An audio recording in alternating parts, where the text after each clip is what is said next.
इतिहास में पहली बार विपक्ष ने नोटिस लाकर मुख्य चुनाव आयुक्त की कुर्सी हिला दी। यही नहीं, आपको ये भी बताएंगे कि आखिर कैसे मोदी सरकार ने कानून बदलकर मुख्य चुनाव आयुक्त ज्ञानेश कुमार की नियुक्ति की थी, क्योंकि ये मामला भी सुप्रीम कोर्ट के अंदर फंसा हुआ है।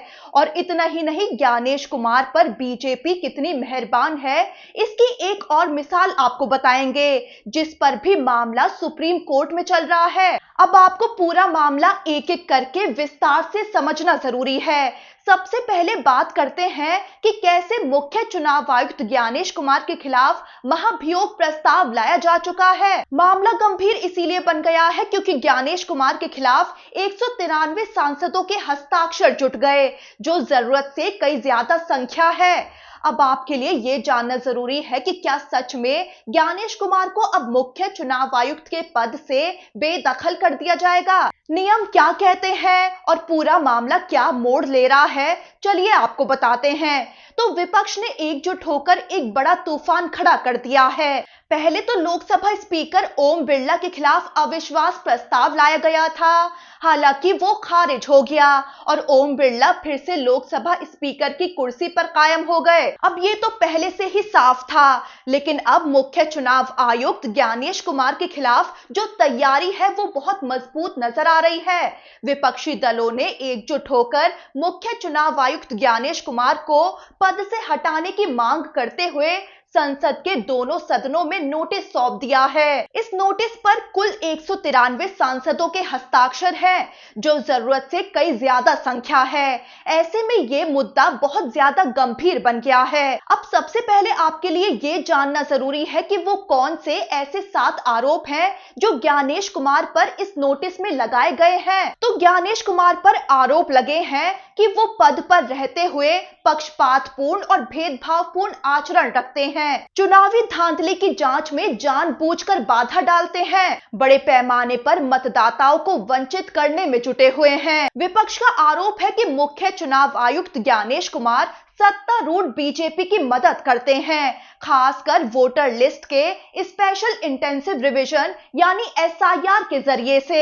विपक्ष का आरोप है कि एसआईआर के जरिए वो बीजेपी को चुनाव में फायदा पहुंचाने की साजिश कर रहे हैं। विपक्ष ने अपने नोटिस में इन आरोपों के समर्थन में सुप्रीम कोर्ट के कई फैसलों का भी हवाला दिया है।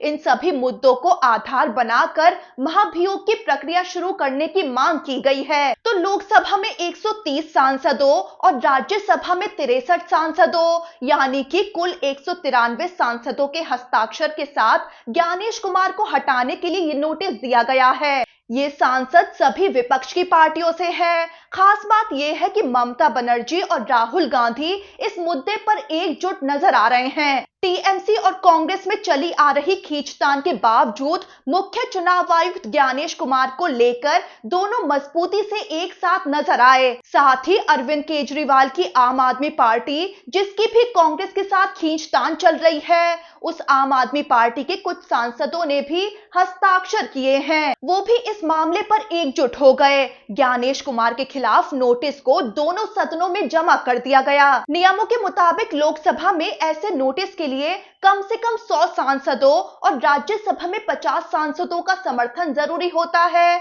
इस तरह विपक्ष ने 193 सांसदों के हस्ताक्षर जुटाकर जरूरी आंकड़े को आसानी से पार कर लिया। अब ज्ञानेश कुमार के खिलाफ ये मामला संसद की प्रक्रिया के तहत आगे बढ़ने वाला है, जिससे आने वाले दिनों में सियासी माहौल और गर्म होने वाला है और बीजेपी की मुश्किलें बढ़ने वाली हैं। अब सवाल कि संसद में क्या होगी आगे की प्रक्रिया।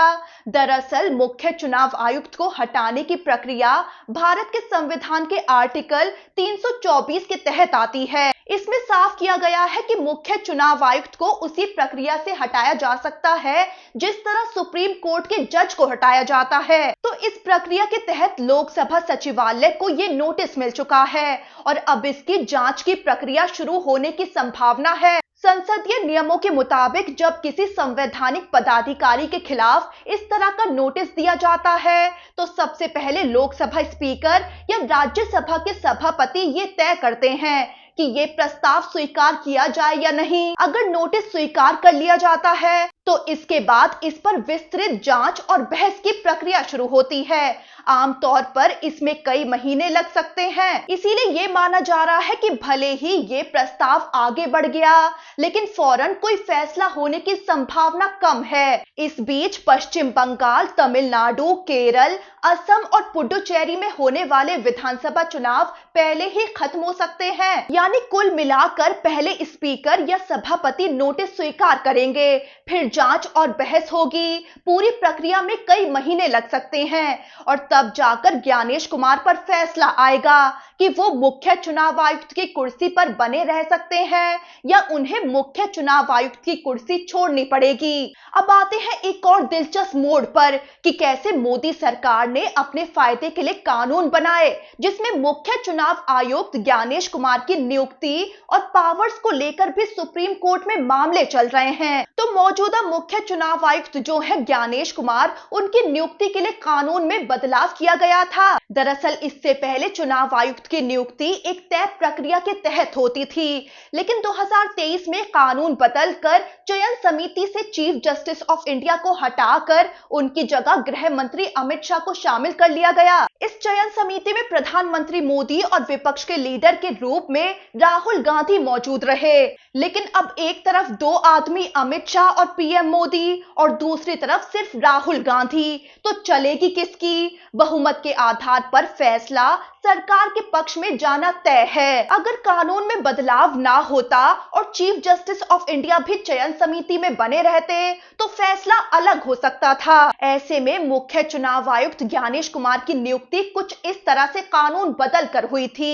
यही वजह है कि ये कानून अब सुप्रीम कोर्ट में चुनौती के दायरे में है और मामला लंबित है। यही नहीं, 2023 में तो मोदी सरकार एक और खतरनाक कानून लेकर आ गई, जिसमें चुनाव आयुक्त को आजीवन इम्यूनिटी देने की बात सामने आई। इस कानून के तहत न केवल कार्यकाल के दौरान बल्कि रिटायरमेंट के बाद भी चुनाव आयुक्त के खिलाफ कोई कार्रवाई नहीं की जा सकती। चाहे सरकार बदल जाए, चाहे सत्ता किसी और के हाथ में आ जाए, उस अधिकारी पर कोई एफआईआर या जांच नहीं की जा सकती। उदाहरण के तौर पर कल को मोदी सरकार सत्ता से चली जाती है और कांग्रेस आती है, तो कांग्रेस मुख्य चुनाव आयुक्त ज्ञानेश कुमार पर कोई कार्रवाई नहीं कर पाएगी। मतलब अगर सरकार जाती है और अधिकारी रिटायर भी हो जाएं, तब घोटाले का पता चले तो उनके साथ फिर भी कुछ नहीं हो सकता। ऐसे में याचिकाकर्ताओं ने सुप्रीम कोर्ट में दलील दी कि इतनी इम्यूनिटी तो संवैधानिक पदों पर बैठे जजों के पास भी नहीं है, जितनी ताकत मोदी सरकार ने मुख्य चुनाव आयुक्त ज्ञानेश कुमार को दे दी है। अब अदालत के साथ ही संसद की कार्रवाई में भी ज्ञानेश कुमार फंस रहे हैं, जिससे ज्ञानेश कुमार को कुर्सी जाने का अब डर सता रहा होगा।